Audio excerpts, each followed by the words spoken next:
حضرت سعد بن معاذ رضی اللہ تعالیٰ عنہ کا شمار مدینہ کے عظیم صحابہ میں ہوتا ہے جو اسلام کے ابتدائی دور میں نبی کریم صلی اللہ علیہ وآلہ وسلم کے وفادار ساتھی رہے۔ وہ قبیلہ اوس کے سردار تھے اور انہوں نے مدینہ میں اسلامی ریاست کے قیام میں نمایاں کردار ادا کیا۔ 7 رمضان 5 ہجری کو ان کی شہادت ہوئی، جو اسلامی تاریخ کا ایک یادگار اور ایمان افروز واقعہ ہے۔ حضرت سعد بن معاذ رضی اللہ تعالیٰ عنہ بیت العقبہ کے بعد اسلام لائے اور مدینہ میں اسلام کی تبلیغ کا آغاز کیا۔ ان کی تبلیغ کے نتیجے میں قبیلہ اوس کے اکثر لوگ مسلمان ہوئے، جس سے مدینہ میں اسلام کو زبردست تقویت ملی۔ جو نبی کریم صلی اللہ علیہ وآلہ وسلم ہجرت کر کے مدینہ تشریف لائے تو حضرت سعد بن معاذ رضی اللہ تعالیٰ عنہ ان کے قریبی ساتھیوں میں شامل ہو گئے۔ حضرت سعد رضی اللہ تعالیٰ عنہ نے غزوہ بدر میں شرکت کی اور دشمنان اسلام کے خلاف بے مثال بہادری کا مظاہرہ کیا۔ غزوہ احد میں بھی وہ نبی کریم صلی اللہ علیہ وآلہ وسلم کے ساتھ ثابت قدم رہے اور مدینہ کا دفاع کیا۔ 5 ہجری میں غزوہ خندق پیش آیا، جس میں قریش، یہود اور دیگر قبائل نے مل کر مدینہ پر حملہ کیا۔ مدینہ کے دفاع کے لیے خندق کھودی گئی، جس کی نگرانی نبی کریم صلی اللہ علیہ وآلہ وسلم نے خود فرمائی۔ بنو قریظہ اور مدینہ کے یہودی قبائل میں سے ایک تھا، جس نے مسلمانوں کے ساتھ کئی معاہدے کیے اور اس کے بعد خلاف ورزی کرتے ہوئے مشرکین مکہ کے ساتھ اتحاد کر لیا۔ ان کا اس طرح کرنا مسلمانوں کے لیے ایک بڑا خطرہ بن گئی، کیونکہ مدینہ کے اندرونی حالات بھی بگڑنے لگے۔ غزوہ خندق کے دوران ایک مشہور مشرک حبان بن ارقہ نے حضرت سعد رضی اللہ تعالیٰ عنہ کو تیر مارا، جو ان کی رگ میں پیوست ہو گیا۔ یہ زخم بہت گہرا تھا اور حضرت سعد رضی اللہ تعالیٰ عنہ شدید زخمی حالت میں مدینے واپس لائے گئے۔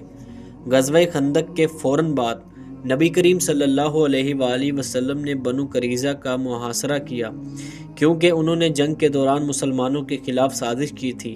25 دن کے محاصرے کے بعد بنو قریظہ نے ہتھیار ڈال دیے اور نبی کریم صلی اللہ علیہ وآلہ وسلم نے فیصلہ کرنے کے لیے حضرت سعد بن معاذ رضی اللہ تعالیٰ عنہ کو مقرر فرمایا، کیونکہ وہ پہلے سے ہی ان کے حلیف رہ چکے تھے۔